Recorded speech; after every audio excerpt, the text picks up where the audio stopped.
This is the sort of thing that wakes people up. So if commentary is compelling, then we should let the public hear it and decide for themselves. We need larger trials that demonstrate the vaccine reduced hospitalization without finding evidence of serious harm. So the fact checkers are already out in full force against it. It doesn't matter that it wasn't the actual panel that was claiming these things. That's what listening hearings are for. That's what commentary is for. I know many think the vaccine hesitants are dumb or just misinformed. That's not at all what I've seen. In fact, typically, independent of education level, the vaccine hesitant I've met in the ER are more familiar with vaccine studies and more aware of their own COVID risk than the vaccinated. For example, many of my nurses have refused the vaccine, despite having seen COVID-19 cause more death and devastation than most people have.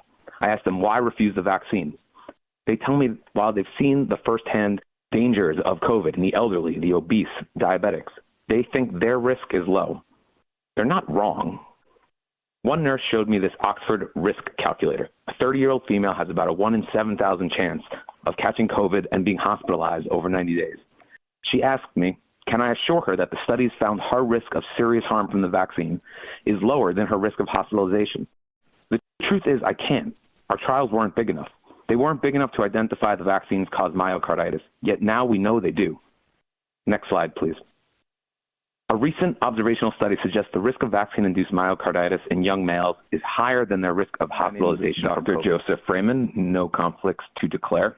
I'm an emergency physician educated at Cornell Medical School. My residency was Charity Hospital in New Orleans, and I've been working in this region since. Where I work, over 65% of the population are not vaccinated. I'm here today to ask for help, for those working the front line, to help us reduce vaccine hesitancy. A recent observational study suggests the risk of vaccine-induced myocarditis in young males is higher than their risk of hospitalization from COVID. Is this true? We don't know. It's based on observational data. To know it's not true, we need a large trial that proves the vaccines reduce hospitalization more than they cause myocarditis in this age group. Next slide, please.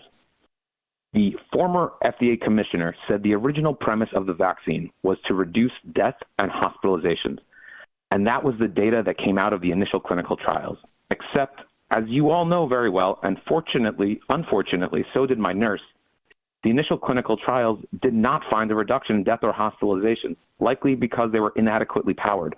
Yet the former commissioner is correct that the initial trials should have been powered to find a reduction in hospitalization. Next slide, please. We need your help on the front lines to stop vaccine hesitancy. Demand the booster trials are large enough to find a reduction in hospitalization.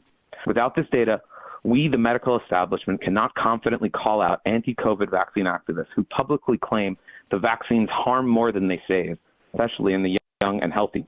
The fact that we do not have the clinical evidence to say these activists are wrong should terrify us all. Thank you.